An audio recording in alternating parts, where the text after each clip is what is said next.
build a brand, you break the brand by connecting the brand to certain core ideas and core values.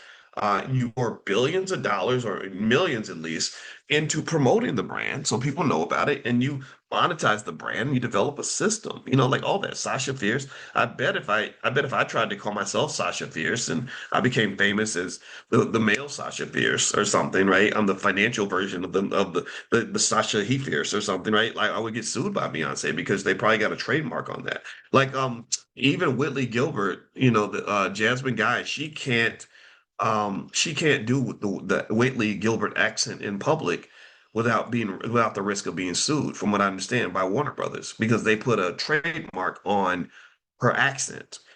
That's how crazy they are, right? So basically, um, understanding that is really, really important, especially if you're building a business. I see so many people build amazing businesses. I was consulting a young lady the other day, and she built some apps and stuff, and they were really good.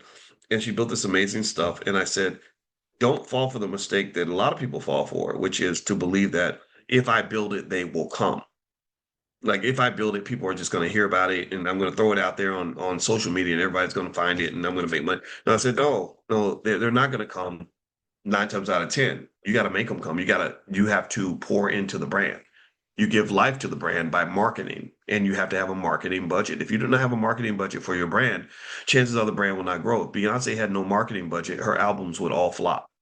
Maybe now she's got some momentum, like maybe now because she's got social media, she can just drop it on Instagram and probably get a lot of views. But I saw Drake